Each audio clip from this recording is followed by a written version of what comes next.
할렐루야.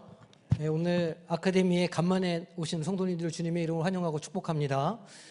원래 이제 우리가 계절학기를 들어갔어야 되는데 우리 본학기 수업이 아직 안 끝났기 때문에 다음 주까지 하고 이번 계절학기는 못하지 싶은 그런 생각이 듭니다. 어쨌든 이제 우리가 2과밖에 안 남았기 때문에 마지막까지 열심히 한번 달려가 보도록 하겠습니다. 이렇게 수업을 못하게 하려고 리모컨을 좀 속에다가 감춰놨지만 제가 다 찾았다는 거. 자, PPT 좀 띄워주시고 우리가 이제 오늘 13강 할 차례입니다. 제사와 절기에 대해서 우리가 좀 다룰 건데 우리가 오랫동안 이것을 안 했기 때문에 다 생각이 나실까는 모르겠지만 지난 우리 수업 때 숙제가 있었습니다. 암송구절 레위기 19장 2절. 그렇죠. 자신 있게 말씀하시는 거 보니까 조금 준비 좀 하신 것 같아요. 자, 그러면 우리 암송 구절 한번 해보겠습니다. 쉽죠? 자, 시작.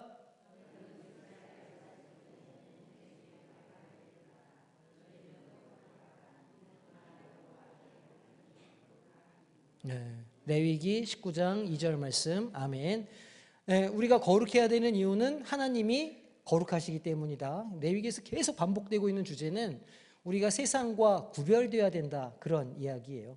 그래서 제가 이제 반복해서 말씀드리지만 세상과 구별된다는 건 세상을 등지거나 세상과 아예 분리돼서 살아가는 걸 말하는 게 아니라 말씀드렸어요. 세상 한 복판에 한 가운데 살아가지만 거기에서 그리스도인으로서 자신의 정체성을 분명히 하면서 살아가는 것, 사실은 그래서 그리스도인으로 살아가는 일이 쉽지 않은 일이죠. 하지만 그곳에서 그렇게 살아갈 때 비로소 우리가 거룩한 삶을 산다, 이제 이렇게 이야기할 수 있을 겁니다. 복습을 좀 해보도록 할게요. 우리 1장에서 7장까지는 제물을 드리는 방법에 대해서 다뤘죠.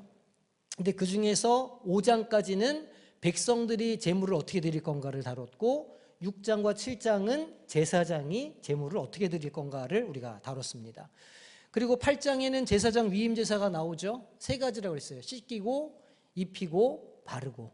씻기는 것은 물로 씻어서 거룩하게 성결하게 하고, 거룩한 세마포 옷을 입히고 에봇을 입히고 거룩한 옷들을 입히고, 바르는 건 관유를 바른다, 이렇게 말씀드렸죠. 그리고 9장에는 첫 제사 집례가, 이 구약에서 이 하나님의 율법에 따른 첫 제사가 9장에서 드려집니다. 그리고 10장에서는 나답과 아비후가 잘못된 불을 분향하다가 죽임을 당하게 되죠. 그리고 11장에서 15장까지는 정결함과 부정함에 대해서 말씀을 다루고 있습니다. 11장은 동물, 12장은 출산한 여인, 그리고 13장에서 14장은 나병과 곰팡이, 15장은 유출병, 이렇게 이제 문제를 다루고 있었고, 16장에는 대속죄일, 아사셀 염소에 대해서 우리가 배웠어요. 대속죄일이 언제라고요? 1월? 오늘 나옵니다. 오늘 복습하겠습니다. 그 다음에 17장에서 20장까지가 이제 성결법에 대해서 이렇게 다루었어요. 그리고 이제 오늘 우리가 다룰 21장에서 23장까지의 말씀이 이제 제사장의 성결과 그 다음에 절기에 대해서 이제 우리가 이야기를 하고 있습니다. 그래서 오늘 우리가 제사와 절기에 대해서 우리가 이제 말씀을 볼 텐데, 오늘 말씀 이제 21장에는 어떻게 되어 있냐면, 이 1절부터 9절까지는 제사장의 성결 문제를 다루고 있고, 그 다음에 10절에서 15절까지는 대제사장의 성결, 그리고 끝절까지는 제사장의 육체적인 성결에 대해서 말씀을 하고 있고요. 그 다음에 이제 22장으로 넘어가면 제사장의 규례에 대해서도 다루고 있습니다. 성물을 먹을 자격이 누구에게 있는가, 이런 문제들을 다루고 있는데 우리가 간단하게 한번 살펴보도록 하겠습니다. 자, 먼저 첫 번째는 제사장의 성결과 제사장의 책임에 대한 말씀이에요. 제사장이 성결해야 된다, 하나님께서 이제 말씀하시는 것이죠. 레위기 21장은 누가요? 다른 이스라엘 백성들보다 누가? 제사장이, 그 앞에 서 있는 사람, 리더십이 다른 이들보다 더 엄격한 성결의 요구를 받고 있다고 말씀하고 있으신 거예요. 제사장은 신체적으로도, 그러니까 몸도 건강해야 된다는 거예요. 몸도 어디 이렇게 좀 그런 거 없이 건강해야 되고, 신체적으로도 정결해야 되고, 또 도덕적으로도 흠이 없어야 된다는 거예요. 왜냐하면 제사를 집례해야 되는데 부정한 상태로 제사를 집례할 수가 없기 때문이죠. 그러니까 사실은 제사장으로 살아간다는 건 자기의 건강도 관리해야 되고 자신의 삶도 이렇게 잘 관리를 해야 된다는 의미를 잘 담고 있습니다. 왜냐하면 신성한 사명을 수행하는 데 있어서 이 성결이 절대적으로 중요하기 때문이라는 거예요. 그래서 21장 8절의 말씀을 보면 이렇게 너는 그를 거룩히 여기라 그는 내 하나님의 음식을 드림이니라 너는 그를 거룩히 여기라 너희를 거룩하게 하는 나 여호와는 거룩함이니라. 그러니까 제사장을 거룩하게 해야 된다는 거예요. 제사장이 거룩해야 될 책임이 누구에게도 있다는 겁니까? 이스라엘 백성들에게도 있다는 거예요. 그 제사장이 거룩히 살 수 있도록 제사장의 삶을 지켜주고 보호해 줘야 된다는 그 하나님의 말씀이 여기에 또 담겨 있는 거죠. 제사장만 성결하면 되느냐? 그렇지 않아요. 21장 9절을 보니까 어떤 제사장의 딸이든지 행음하여 자신을 속되게 하면 그의 아버지를 속되게 함이니 그를 불사를 지니라. 그러니까 여기는 딸일만 나와 있지만 이게 무슨 얘기냐면 제사장의 가족들도 성결해야 된다 그런 말이에요. 그러니까 대제사장과 또 제사장들 그 하나님의 예배를 집전하는 그 사람들은 자신뿐만이 아니라 자신의 가족들까지 거룩함을 지켜야 된다고 하나님께서 규정하고 계시는 거죠.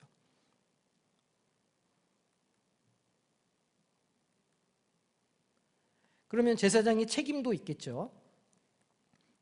제사장은 백성의 죄를 속하기 위해서 하나님께 제사를 드리는 중재자 역할을 하는 사람이에요. 그렇죠? 그 백성들이 자기 스스로 예배를 못 드려요. 하나님 앞에 제물을 직접 드릴 수가 없어요. 제물은 자기가 잡아가지고 피를 내지만 그것을 하나님께 흠양하는 것은 제사장만 할 수 있는 일인 거예요. 그러니까 반드시 하나님과 사람 사이에 제사장이 있어야 되는 거죠. 중재자 역할을 하는 책임을 가지고 있다는 거예요. 그래서 그 제사장들의 성결과 헌신은 백성 전체의 영적 상태에 직접적인 영향을 미칠 수밖에 없어요. 그래서 당연히 더 강력한 어떤 그런 규범과 그런 어떤 규칙을 제사장들에게 하나님께서 이렇게 보여주시고 그것을 지키도록 하신다는 거예요. 제사장들이 하나님 앞에서 거룩하게 서 있어야지만 이스라엘 백성들 공동체 전체가 하나님께 용납될 수 있어요. 받아들여질 수 있어요.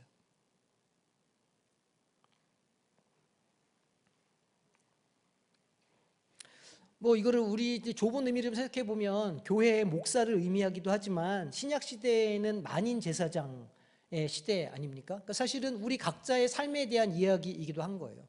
그러니까 우리가 거룩해야 되는데 나만 거룩하면 되는 게 아니라 우리 가족들도 거룩해야 된다는 거예요. 가족도 구원해야 되고 우리 가족이 함께 거룩한 삶을 살 수 있도록 세상에서 구별된 삶을 살 수 있도록 우리가 서로를 지켜주고 이끌어 주어야 한다는 그런 의미를 가지고 있는 것이죠.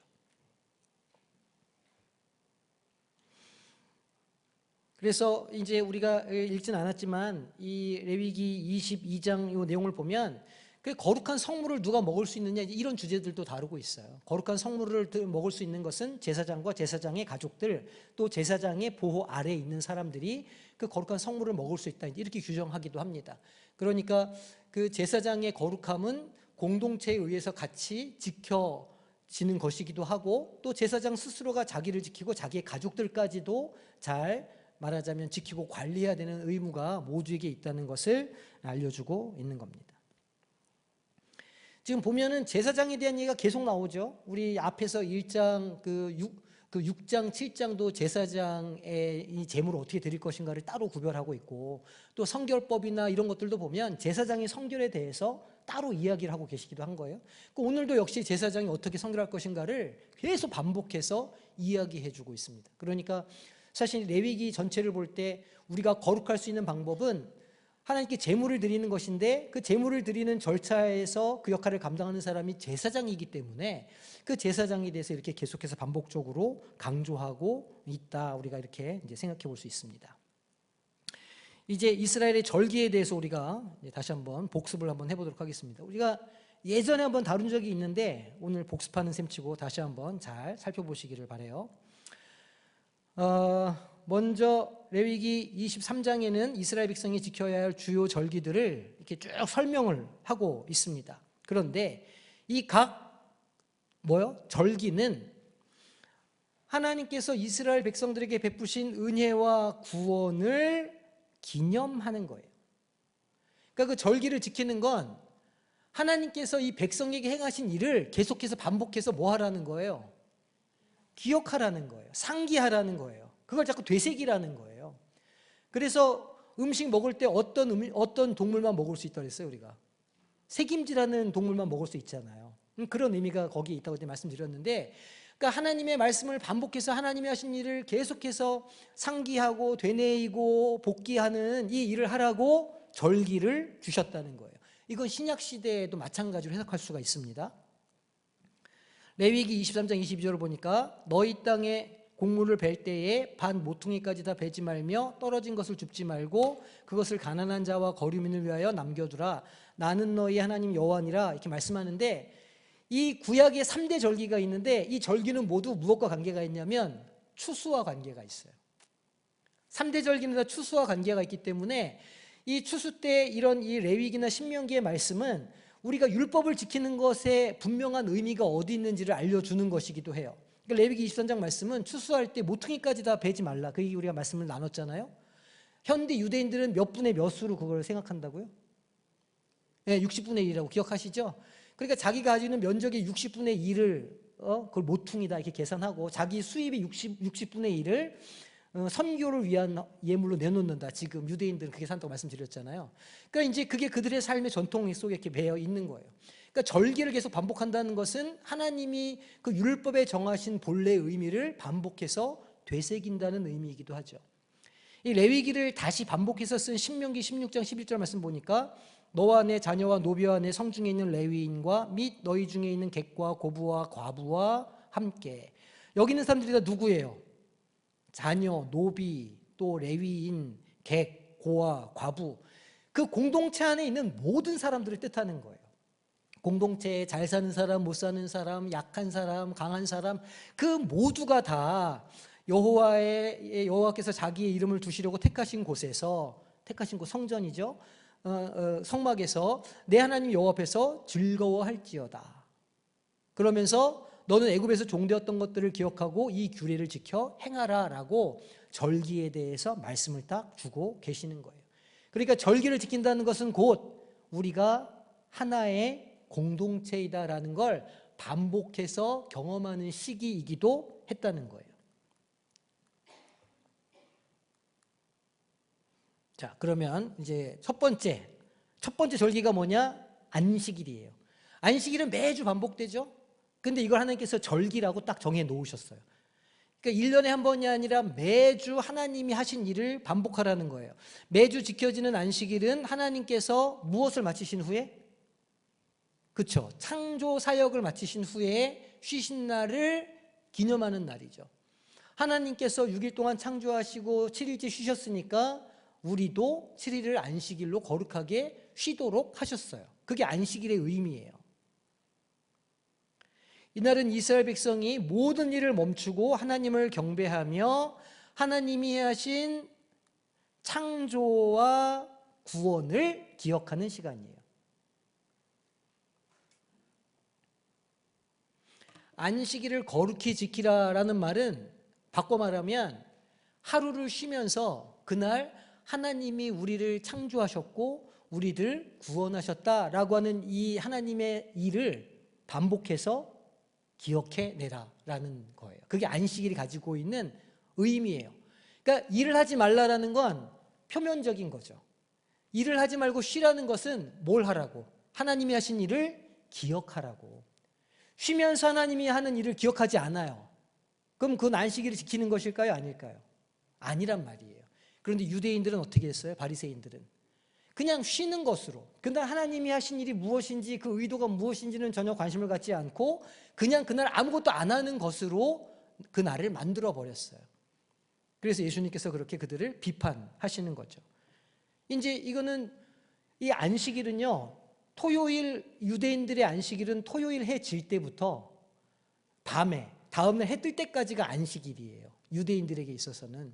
그러니까 그냥 우리 시간으로 따지면 그냥 토요일이 안식일이라 이렇게 생각하시면 되는 거예요. 그거를 기계적으로 지키는 분들이 있죠, 지금도. 제7일, 뭐 그분들은 지금도 그렇게 지키고 있어요.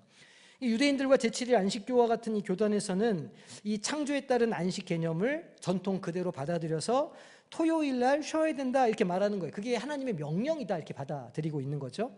그런데 기독교는요, 예수님께서 일주일의 첫째 날에 부활한 것을 기념해서 그날을 무슨 날로 지키는 거예요? 안식일이 아니라 주의 날, 주일로 지키는 거예요. 그러니까 안식일과 주일은 비슷하지만 완전히 다른 성격을 가지고 있는 날이라고 할 수 있어요. 그러니까 인간의 죄악으로 하나님께서 창조하신 세상이 타락했죠. 그러니까 안식일도 타락했어요. 어떤 의미에서? 하나님께서 안식일을 거룩하게 지키라 말씀하셨는데 인간이 타락하면서 구약에 제정해 놓은 모든 것들이 다 타락했어요. 그것이 전부 다 율법처럼 되었고 그것을 온전히 지킬 수 있는 사람이 아무도 없었어요. 그래서 하나님께서 우리 가운데 예수 그리스도를 보내주신 거예요. 그 구약을 어떻게 하시려고? 옛 약속을 폐하시려고요? 아니요. 옛 약속을 완성하시기 위해서 예수님께서 오신 거예요. 그래서 하나님께서 독생자 예수님을 이 땅에 보내셔서 죽음과 부활을 통해 새 창조를 이루어 주셨죠. 죽음에서 부활하셨어요. 그게 첫날이에요. 부활 후 첫날. 그게 부활 후 첫날이 주일이라는 말이에요. 그러니까 이제는 안식 개념에 따른 안식일이 아니라 이 새로운 창조 개념에 따른 주일을 지키는 게 신학적으로도 역사적으로도 기독교의 사상적으로도 바른 것이다. 이거를 딱 기억하셔야 돼요. 그러니까 이제 제7일 안식일 교인들 뵈면 그런 얘기 하시거든요. 아니, 구약에 이렇게 하나님께서 지키라고 써 있는데 왜 안식일을 안 지키느냐 이렇게 말하거든요.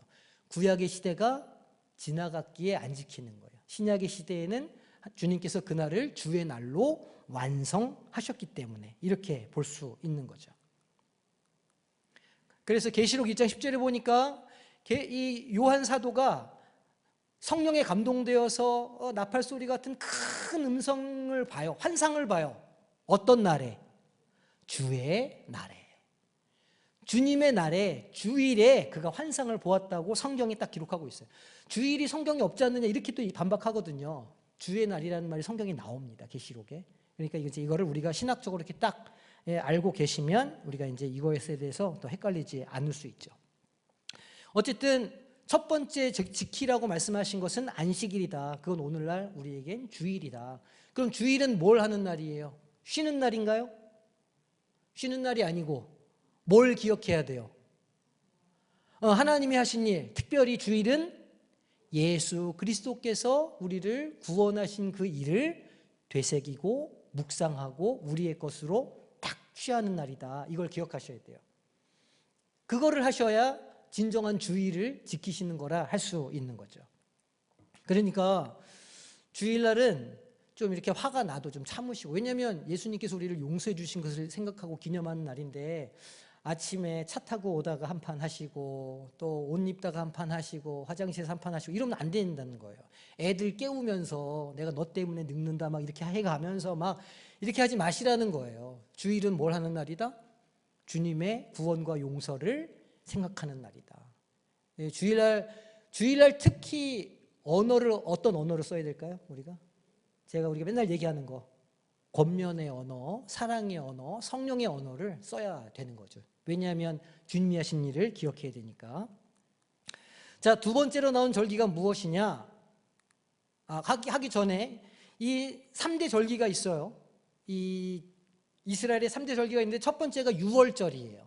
유월절 우리가 다 잘 알죠? 출애굽한 사건을 기억하는 날이 유월절이잖아요. 이 유월절을 뭐라고도 부르냐면 무교절이라고도 불러요. 무교라는 건 이스트가 안 들어갔다는 말이에요. 누룩이 안 들어갔다. 무교, 이스트가 안 들어갔다는 이야기거든요.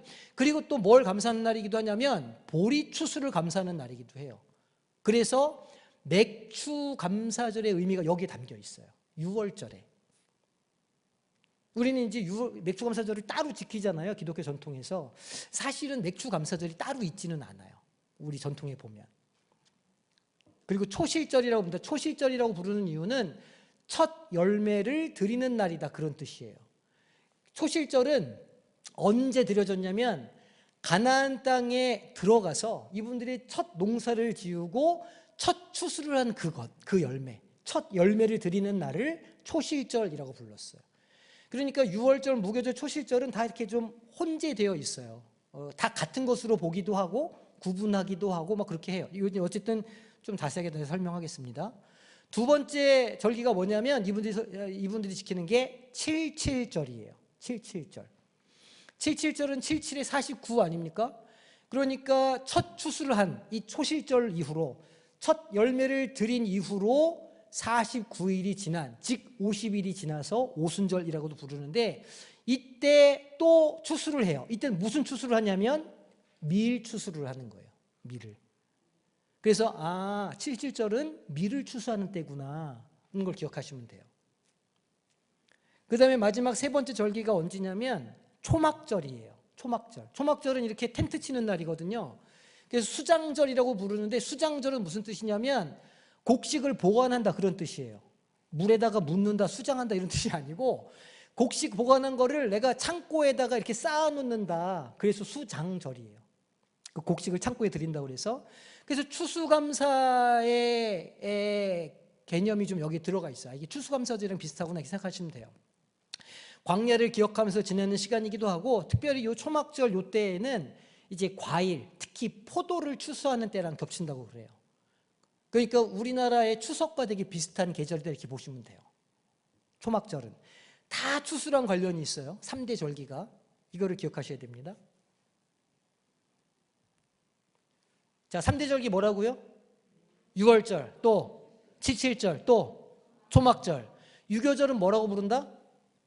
무교절이라고도 부른다. 그 다음에 칠칠절은 뭐라고 부른다? 오순절이라고도 부른다. 초막절은 무슨 날이라고 불러요? 수장절이라고도 부른다. 딱 기억하시면 돼요. 첫 추수는 보리추수, 두 번째 추수는 밀추수, 세 번째 추수는 오곡백과 이렇게 생각하시면 돼요. 이렇게 이스라엘 절기가 3대 절기가 있다는 걸 기억하시고 이제 그러면 우리가 유월절과 무교절에 대해서 얘기를 나눠보겠습니다. 자, 레위기 23장 4절 5절 말씀 보니까 이것이 너희가 그 정한 때에 성회로 공포할 여호와의 절기들이라 이렇게 하면서 첫째 달 열 나흔 날 저녁은 그러니까 1월 14일 저녁은 해 지면 하루가 시작되니까 여호와의 유월절이요 1월 14일이 유월절이다. 이달 15날은 그 다음 날은 여호와의 무교절이다 이렇게. 그러니까 1월 14일은 유월절. 우리를 애굽 땅에서 이끌어내신 날을 기념하는 날이고 그 다음에 15일부터 일주일 동안은 무교절로 지켜요.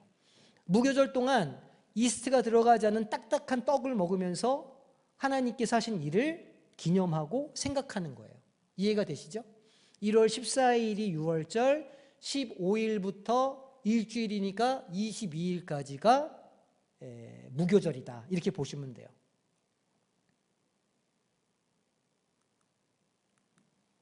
자, 유월절은 이스라엘이 어디에서요? 애굽에서 구원받은 사건을 기념하는 절기예요. 우리가 잘 알고 있죠. 그날 무슨 일이 있었어요? 유월절 양을 잡아가지고 문설주에 뭘 발랐어요? 피를 발랐어요. 유월절 양을 잡아서 문설주에다 피를 발랐더니 하나님의 그 죽음의 영이 어떻게 했어요? 그 집 문 앞을 넘어갔어요. 지나갔어요. 유월, 영어로는 그걸 패스 오버, 넘어간다 이런 뜻이에요.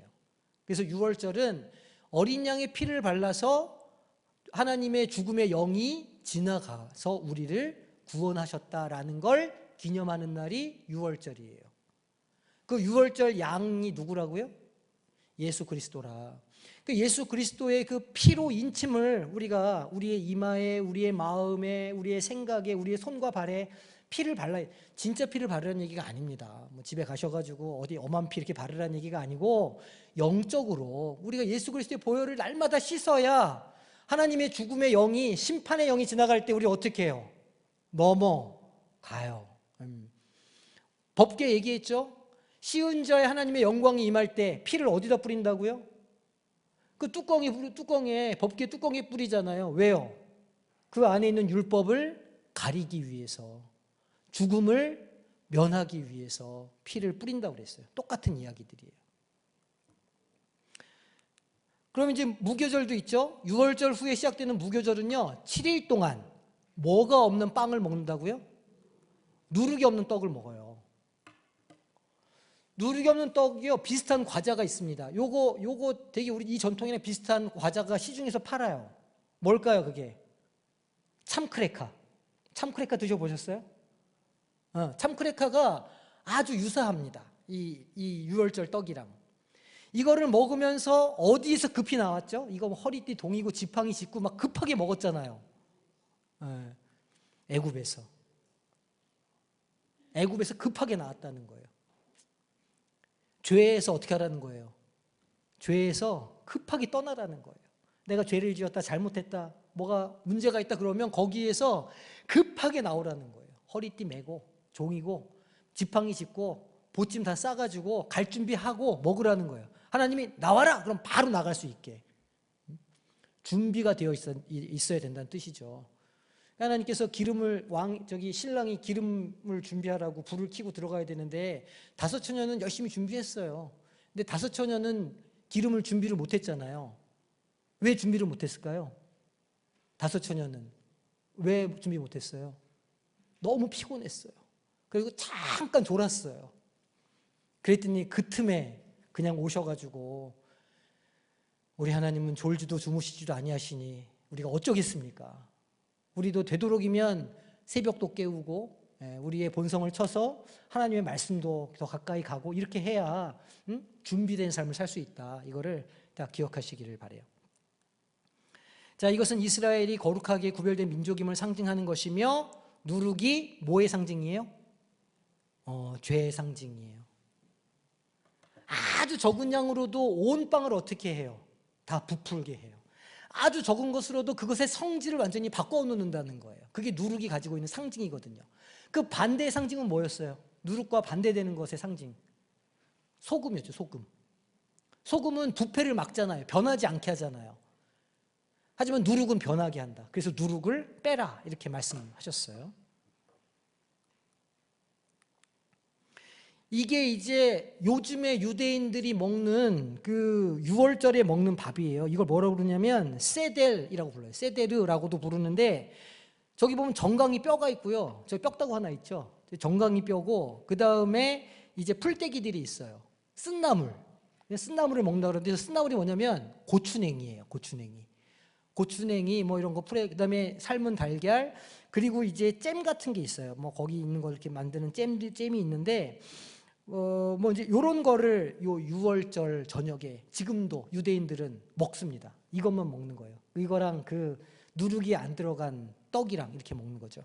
근데 보니까 이 정강이뼈랑 삶은 달걀은 그 두 번째 성전이 무너진 다음에 그러니까 이제 중간사에 나오는 이야기인데 그 헬라 군대에 의해서 성전이 또 파괴가 되거든요. 그 이후로 저 정강이뼈와 이 삶은 달걀을 같이 먹기 시작했다고 그래요. 어떤 상징적인 의미가 있다고 그러거든요. 그래서 이렇게 먹는다. 그 다음에 이걸 맛조라고 부르는데 이게 이제 누룩이 안 들어간 떡이에요. 제가 참크래카를 찍어놓은 게 아닙니다. 이거 이스라엘 그 홈페이지에 들어가면 자기네 먹는 맛조라고 나와요. 이름이 맛조. 이거 저 쿠팡에 들어가면 맛조 팔거든요. 그래서 제가 나중에 언젠가 사 먹어본 적이 있는데 참크래카랑 되게 비슷합니다. 조금 더 맛이 없어요. 참크래카보다. 이렇게 된 거를 먹는다. 그거 기억하시면 돼요. 자, 그 다음 나오는 절기가 뭐냐면 초실절이에요. 초실절은 첫 무엇을? 첫 수확을 하나님께 바치는 절기죠. 이스라엘 백성들은 하나님께 그들에게서 주신 땅에 그러니까 가나안 땅에 들어갔잖아요. 이 사람들이 여호수아와 함께 가나안 땅에 들어가서 땅을 분배받고 뭘 했을까요? 거기에서 이제 농사를 짓기 시작한 거예요. 유목민으로 살던 이 사람들이 그 땅에 정착해서 이제 농사를 짓기 시작했어요. 농사를 짓기 시작하면서 늦은 비도 경험하고 이른 비도 경험하고 하나님이 도와주셔야 열매가 자라는구나 이런 것도 경험하면서 첫 번째 열매를 거뒀어요. 그게 뭐였다고요? 보리추수였다. 그 보리추수의 첫 열매를 하나님께 바쳤던 날이 초실절이다라는 거예요. 그래서 그들에게 주신 땅에 첫 열매를 바침으로 하나님의 은혜에 감사하고 그들의 삶이 하나님께 의존하고 있다는 것을 고백하는 날이 초실절이었다는 거예요.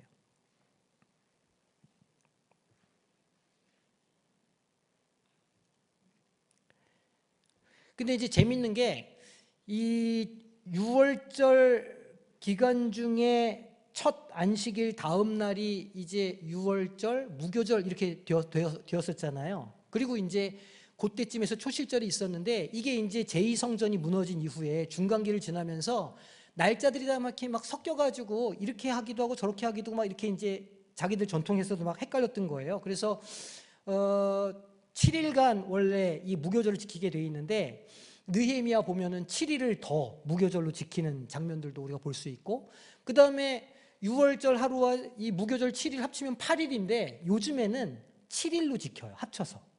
그러니까 이제 이 전통이 조금씩 변하고 있다는 거를 우리가 이제 알 수 있죠. 어쨌든 이 첫 열매를 드리는 날이다. 그래서 초실절도 막 이렇게 혼재가 돼 있어가지고 막 이 사람들이 뭐 그냥 전통으로만 이렇게 지키고, 실제로 유대인들은 초실절을 지금 지키지 않는다고 이야기를 하더라고요. 제가 찾아보니까. 자, 그 다음에 나오는 게 이제 77절이에요. 6월절 다음에 77절.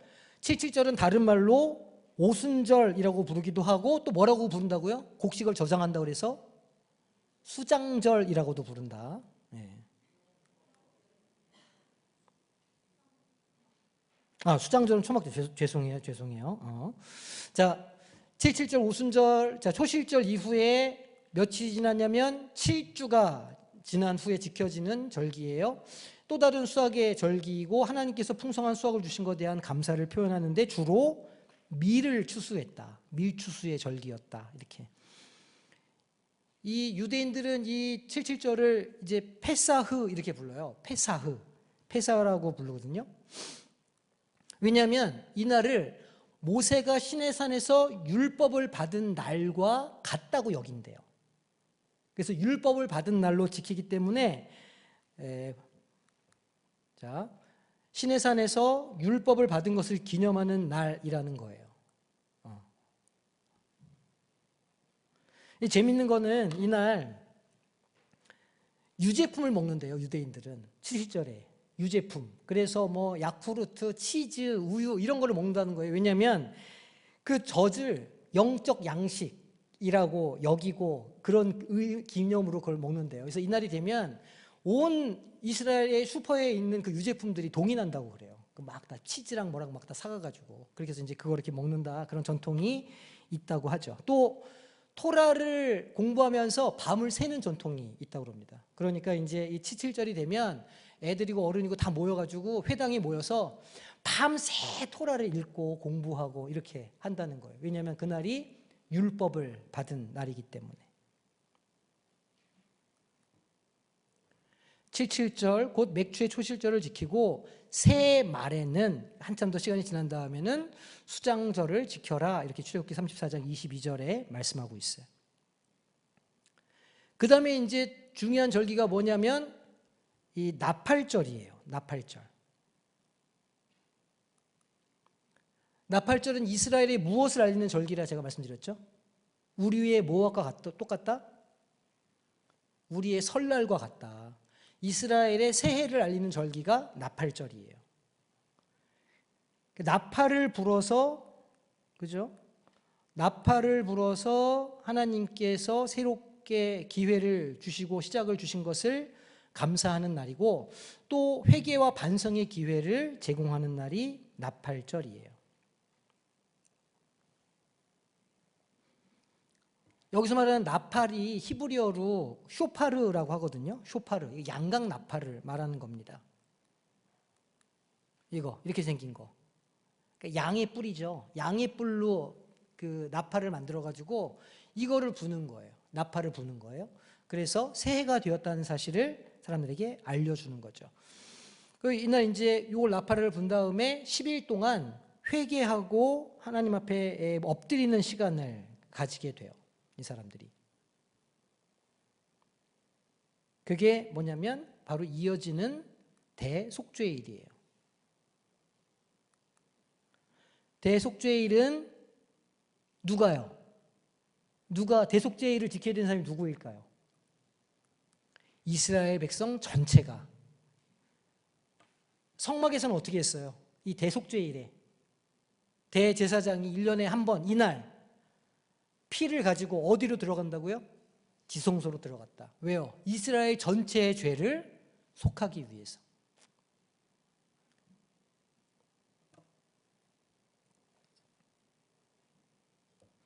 이날은 엄숙하게 무엇을 하냐면 금식을 해요. 그리고 그러면서 회개를 하는 거죠. 그리고 말씀드린 것처럼 제사장이 지성소에 들어가서 이스라엘의 죄를 속죄하는 의식을 행하게 되는 거죠. 이 대속죄를 이 히브리어로 욤키푸르 이렇게 말하거든요. 욤키푸르. 그래서 이제 집에 가서 욤키푸르라고 검색해 보시면 이날 그 행해지는 여러 가지 일들을 이제 우리가 볼 수가 있어요. 그리고 25시간 동안 금식합니다. 24시간에 플러스 1 해가지고 25시간 동안 금식하면서 하얀 옷을 입고 하나님 앞에 회개하는 시간을 가져요. 옛날에 이 하나님의 성막이 있을 때는 성막에서 했겠지만 성전이 있을 때는 성전 안에서, 성전 뜰에서 그 일을 했거든요. 근데 성전이 무너졌잖아요. 지금 성전이 무너지고 뭐만 남았어요? 이스라엘에 성벽만 남았잖아요. 통곡의 벽만 남았잖아요. 그래서 이때가 되면 통곡의 벽에 이 유대인들이 다 흰 이 세마포 같은 옷을 입고 거기에 서가지고 저렇게 25시간 동안 하루 종일 회개하면서 금식하는 날을 가져요. 대속죄일에.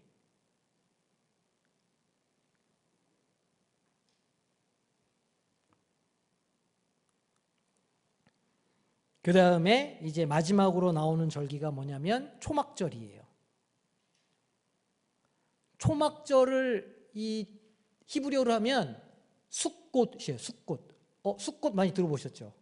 숫꽃. 광야에 숫꽃이 있었잖아요. 그게 초막이라는 뜻이거든요. 그래서 숫꽃, 요즘엔 숫가라고도 부르는데 숫꽃이라고 부른다. 초막절은 언제냐면 7월 15일이에요. 7월 1일이 무슨 날이었죠? 나팔절, 정월 초하루. 그리고 10일 동안 뭐 한다고요? 대속죄를 지키면서 회개하는 기간을 삼아요. 그리고 15일이 되면 초막절을 지켜요. 그러니까 정월에 1월 달에 중요한 절기가 3개가 다 몰려 있는 거예요. 그러니까 이제 이분들도 말하자면 1년을 시작할 때 하나님 앞에 회개하고 10일 동안 금식기도 하면서 막 이렇게 하는, 우리도 이제 시작할 때 특세도 하고 이렇게 하고 있잖아요. 그 한 해를 하나님 앞에 드리면서 마음을 다잡는 그런 이제 기간으로 이제 보시면 되는 거죠. 자, 초막절은 이스라엘이 어디에서 거주했던 기간을 기념하는 절기일까요? 그렇죠. 광야에서. 그러니까 하나님께서 우리를 광야에서 인도하셨다. 물과 먹을 것이 없는 그 땅에서 우리를 만나와 메추라기로 먹이시고 우리를 가나안 땅으로 인도해 주셨다라고 하는 그 사건을 기념하는 절기예요. 또 동시에 이스라엘 백성은 초막에 거주해요. 지금도 초막을 만들어요. 초막절이 되면 텐트를 막 집 안에도 만들고 집 마당에도 만들고 건물에 이어서 초막을 내서 달기도 하고 막 이렇게 해요. 그렇게 하면서 거기에서 먹고 자고 하면서 하나님의 일하심을 기억한다는 거예요. 또 이 절기는 무슨 의미가 있느냐? 추수감사절의 의미를 가지고 있어요. 왜냐하면 이 이스라엘의 이스라엘의 달력으로 7월이 우리의 날짜로 따져보면 10월 정도 되거든요. 그러니까 가을 추수할 때인 거예요. 이때가 오곡백가가 있는 추수감사절의 때이기도 해서 추수감사절의 의미를 가지고 있기도 해요. 이게 이제 다 초막을 만든 거예요. 이렇게 뭐 가지 덮고 뭐 갈대 덮고 이래가지고 온 이스라엘이 다 저런 식의 집들을 다 바깥에다 마당에다가 길가에다가 집에다가 저런 걸 다 짓는 거예요. 저기 보시면 집을 달아낸 거예요. 저건 지금 자기 건물에다가 이렇게 다리를 놔가지고 더 이렇게 달아내기도 하고 이런 식으로 이제 초막을 다 짓는 거죠. 그리고 초막 안에를 보시면 이제 이렇게 초막 안에 이렇게 이제 이렇게 뭐 토라도 읽고 뭐 할 수 있도록 이렇게 이제 세팅을 딱 해놓는다고 그래요. 그러니까 이제 초막절 근처에서 이렇게 이스라엘을 방문해 보면 이게 전국에다 설치되어 있는 걸 이제 볼 수가 있는 거죠. 이렇게 난리겠죠, 아주. 그리고 이제 이렇게 이 뭐라 그러냐면 이거를 루랍이라고 그러는데 종려나무나 사철나무나 버드나무나 뭐 이런 거를 이렇게 들고 회개하고 예배드린다고 그래요. 이렇게 이제 그런 전통을 가지고 있다. 이게 초막절 전통이다는 거예요. 자, 그러면 신약의 렌즈로 우리가 이 말씀을 다시 한번 보겠습니다. 자, 예수님과 절기에 대해서 우리가 얘기 좀 해볼게요. 자, 신약에서 예수님은 무슨 어린 양으로 불리실까요? 맞아요. 유월절 어린 양이에요. 유월절 어린 양으로 희생되셨고, 구약의 모든 절기에서 요구되었던 제사들을 주님께서 단번에 어떻게 하셨어요? 완성하셨어요. 그죠? 죄를 질 때마다 양을 잡고 피를 흘리고 했어야 되는데, 예수님이 유월절에 어린 양이 되시면서 단번에 우리의 모든 죄를, 과거와 현재와 미래의 모든 죄를 단번에 사함받을 수 있는 길을 열어주셨어요. 그래서 예수님은 절기와 제사의 궁극적인 성취를 이루신 분이에요. 오늘 본문 말씀이죠. 너희는 누룩 없는 자인데 새 덩어리가 되기 위하여 묵은 누룩을 내버리라. 그러니까 예수 그리스도를 말미암아서 우리 안에 이제 누룩이 없어졌다는 거예요. 그런데 고린도 교인들은 어떻게 했냐면 마치 누룩이 있는 사람처럼 자꾸 옛 율법에 빠져들고 있었던 거죠. 그래서 그렇게 하지 말고 누룩이 없는 사람들이니까 묵은 누룩 내버리고 어린 양의 희생으로 우리가 거룩하게 되었으니 거룩한 삶을 살아라라고 고린도 교인들에게 이야기해주고 있는 거예요. 자, 두 번째, 신약에도 절기가 있죠. 이걸 보고 우리는 교회력이라고 부르잖아요. 신약에도 절기가 있어요. 신약에서는 구약의 절기들이 예수 그리스도 안에서 성취되었음을 인정합니다. 그래서 신자들은 새로운 언약 아래에서 매주일 예배를 통해서 그리스도를 기념해요. 마치 안식일에 하나님이 하셨던 일을 기념하는 것처럼 우리는 주일날 예수님께서 하신 일을 기념해요. 그리고 부활과 재림을 소망하면서 살아가요. 골로새서 2장 16절 말씀 보니까 그러므로 먹고 마시는 것이나, 여기 먹고 마시는 거 있죠? 아까 그 유대인들 뭐 이렇게 저렇게 먹고 막 이렇게 하는 것들이 있잖아요. 절기나 초하루나 안식일을 이유로 누구든지 너희를 비판하지 못하게 해라. 아니, 하나님을 믿으면서 초하루, 7월 초하루, 뭐 대속죄 이런 거 왜 안 지켜? 이렇게 했을 거 아니에요. 초대교인 교회 교인들에게, 유대인들이 그렇게 하지 못하게 하라는 거예요. 왜냐하면 그 모든 율법들, 그 절기들은 장래일의 그림자에 불과했다.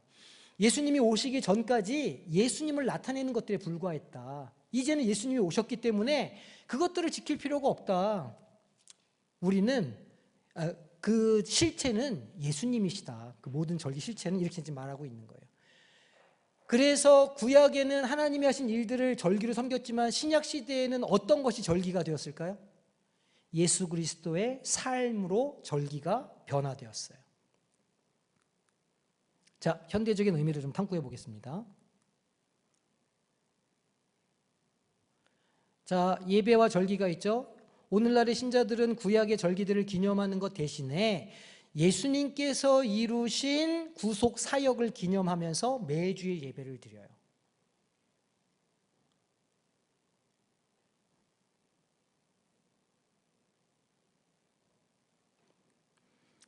이것은 구약의 절기들이 예수 그리스도 안에서 성취된 것을 기념하는 것이고 주님의 재림을 소망하면서 예배해야 함을 알려주고 있어요.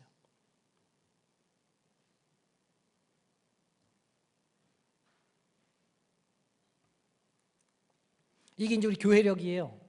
색깔을 보시면 우리 강단 색깔이랑 똑같거든요. 자, 성탄절 12월 25일이 되기 4주를 우리가 뭘로 지키죠? 대림절, 대강절, 예수님이 오심을 기대하는 시간으로 보내잖아요. 그래서 대림절을 4주 동안 보내요. 색깔은 기다림과 희생을 상징하는 보라색이 예전 색깔이에요. 이제 계속 우리가 4주 동안 보라색 휘장을 했던 거예요. 그리고 이제 성탄절서부터 주현절까지, 그러니까 예수님께서 세례 받으시기 전까지 이렇게 따져서 이때는 이제 흰색이나 금색을 이 예전 색깔로 사용합니다. 흰색. 그래서 그렇게 이제 성탄절에서 우리가 지금 흰색을 하고 있죠. 그 다음에 이제 1월 6일이 주현절이에요. 이제 이번 지나갔는데 1월 6일이 예수님께서 아기의 모습으로 사람들에게 나타나신 날이다. 그래가지고 그날을 주현절이라고 부르고, 주연절이 지난 첫 번째 주일을 예수 수세주일, 세례주일로 지켜요. 예수님의 일생을 생각하시면 돼요. 그러니까 이번 주가 예수님 수세주일, 세례주일이에요. 그래서 보통 전통적으로 이날 세례식을 베풀었어요. 우리도 이날 성인 세례를 이날 베풀어요. 그 다음에 이제 요 날이 지나가면 주현절이라 주님께서 우리 가운데 현현하신 기간이다라는 걸 주현절로 쭉 지켜요. 언제까지 지키냐면 사순절 전까지. 사순절은 부활절을 앞둔 며칠 동안, 부활절을 앞둔 49일을 날짜를 세가지고 사순절을 지키는 거예요. 사순, 49일이라는 뜻이잖아요. 그래서 사순절을 지키게 돼요. 색깔은 역시 보라색이에요. 그리고 마지막 고난주간이 무슨 색깔이에요? 빨간색. 고난주간 지나가면 부활주일. 부활주일은 또 흰색 내지는 금색 이렇게 되는 거죠. 이제 부활절이 지나고 성령 강림주일이 있어요. 주님께서 부활하신 이후에 성령을 보내주셨잖아요. 그래서 성령 보내주신 것을 기념해요. 성령 강림절이 있어요. 그 다음에 이제 성령 강림절이 지나면 창조절이라는 것은 예수님의 사역을 나타내는 절기거든요. 이제 우리는 보통 어떻게 표현하냐면 성령 강림절 후 첫 번째 주일, 성령 강림절 후 두 번째 주일 이런 식으로 언제까지 진행되냐면 대림절까지 그렇게 성령 강림절 후 며칠이라고 진행이 돼요. 근데 이제 제가 이제 설교를 어떻게 하냐면 이 스케줄에 따라서 하는데 이제 이번 주에는 예수님 세례 받으신 이야기를 가지고 제가 설교를 할 거예요. 요거 지나가면 이제 예수님의 어린 시절을 다루는 설교를 하게 될 거고 주연절이 지나가면 예수님의 고난에 대해서 제가 또 본문을 가지고 설교하고 고난주간 설교하고 이런 식으로 이제 쭉 돌아가게 돼 있어요. 1년 동안이. 그러니까 색깔이 이렇게 바뀌면 이렇게 또 우리 절기가 지나가는구나 이걸 보시면 되는 겁니다. 구약의 절기들이 어떻게 바뀌었어요? 완전히 바뀌었죠. 그러니까 구약의 절기들을 지키는 건 그건 구약을 사는 사람들의 이야기. 우리는 예수 그리스도를 통한 새 삶을 얻었기 때문에 예수 그리스도의 일생을 매일매일 기념하면서 살아야 된다. 이거를 기억하시면 되겠습니다. 자, 또 어떻게 하라는 거예요? 그렇게 매일매일 절기를 지키면서 거룩한 삶을 살라는 거예요. 제사장이 성결을 유지해야 했던 것처럼 오늘날의 성도들도 하나님 앞에서 성결한 삶을 살라는 거예요. 절기를 지키면서 그것을 생각해내면서 되새기면서 성결한 삶을 살아야 된다 말씀하고 있어요. 이것은 일상에서 하나님의 거룩함을 반영하는 것이고 도덕적인 순결 또 영적인 헌신을 유지하는 삶을 살아야 함을 말해주는 것이에요. 자, 고린도전서 6장 18절에서 20절 보니까 음행을 피하라. 사람이 범하는 죄마다 몸 밖에 있거니와 음행하는 자는 자기 몸의 죄를 범하느니라. 너희 몸은 너희가 하나님께로부터 받은 바 너희 가운데 계신 무엇이라고요? 성령의 전인 줄을 알지 못하느냐. 너희는 너희 자신의 것이 아니라 우리의 몸이 우리 게 아니라는 거예요. 우리 몸의 소유주가 누구라는 거예요? 하나님이시라는 거예요. 우리는 이걸 맡은 사람이라는 거예요. 이걸 맡은 사람은 이걸 어떻게 해야 될까요? 잘 갖고 해야 되겠죠. 그러니까 운동을 열심히 해. 운동을 열심히 왜 할까요? 내가 하나님의 몸이니까. 내가 하나님의 일을 감당해야 되는 몸이니까 열심히 운동해가지고 하나님이 일 시키실 때 아프지 않으려고 운동하는 거예요. 운동을 해야 됩니까? 안 해야 됩니까? 하십니까? 안 하십니까? 숨쉬기 말고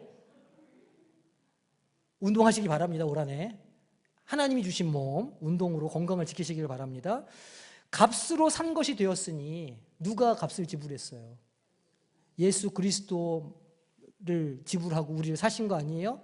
그러니 너희 몸으로도 영광을 돌리라는 거예요. 자기를 좀 아끼라는 거예요. 나쁜 거, 험한 거, 이상한 거 이런 거 자꾸 하지 말고 인스턴트 이런 거 자꾸 먹어가지고 몸을 망가뜨리지 말고 건강하게 지키라는 거예요. 왜? 누구 거라니까? 하나님의 것이니까. 맛있는 것만 드시기를 바랍니다. 건강한 거. 네.